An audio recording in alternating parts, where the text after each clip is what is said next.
Humarap sa isang masalimuot na hamon si retired Police Colonel Royina Garma mula kay House Quad Committee Chairperson Ace Barbers na maraming nag-udyok sa kanya na ilahad na ang lahat ng nalalaman niya tungkol sa controversial na kampanya laban sa droga ng administrasyon ni dating Pangulong Rodrigo Duterte. Ayon kay Barbers, Barbers malaki ang posibleng maidulot ng mga ibubunyag ni Garma upang mabigyan ng linaw ang madilim na kata ng tinaguriang war on drugs ng nakaraang administrasyon. Basa na yang paamo, maligo ka na, direktang sabi ni Barbers, na tila nagpapahayag ng pananaw na wala nang ibang paraan kundi ang tahakin ni Garma ang landas ng pag-amin.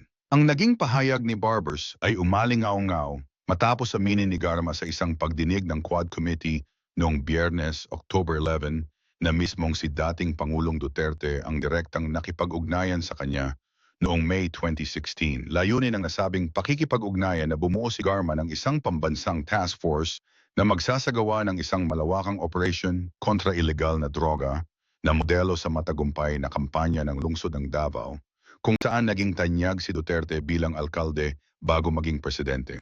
Ayon kay Garma, isa sa mga particular na hiling ni Duterte ay makahanap siya ng isang opisyal mula sa Philippine National Police, PNP, na miyembro ng Iglesia ni Cristo dahil naniniwala si Duterte na matiyak ang matagumpay na pagpapatupad ng war on drugs sa buong bansa. Ang mga pahayag ni Garma ay nagbunsod ng masusing pag-usisa mula sa Quad Committee na patuloy na naghahanap ng mga kasagutan tungkol sa kontrobersyang bumabalot sa libu-libong kaso ng extrajudicial killings, EJ case, Martayam case na kulado sa drug war.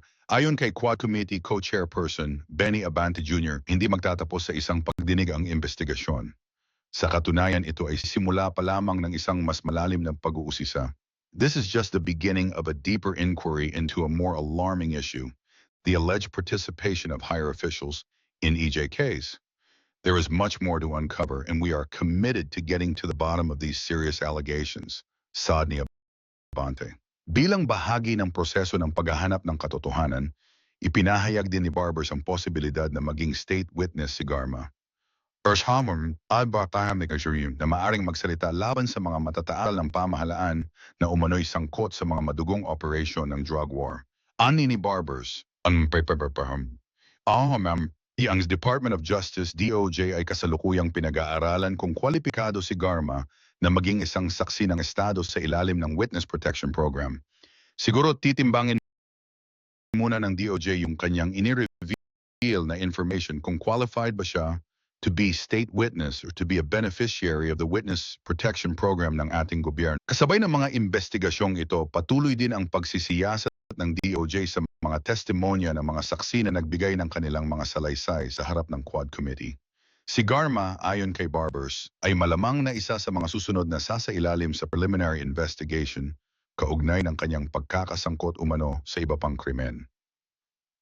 Usyong mga pag-uusisa ay hindi lamang limitado sa controversial na war on drugs,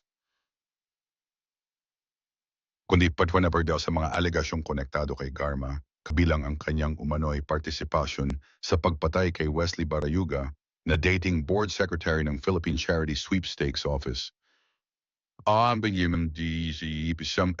Matapos ang kanyang pagre-retiro mula sa PNP, itinalaga si Garma bilang general manager ng PCSO, isang posisyon na ngayoy binalot ng masalimuot na issue at kontrobersya. Sa gitna ng mga ito, muling binuhay ni Human Rights sa 2017 Year-End Accomplishment Report ng Office of the President, UNOP, sa ilalim ng administrasyon ni Duterte.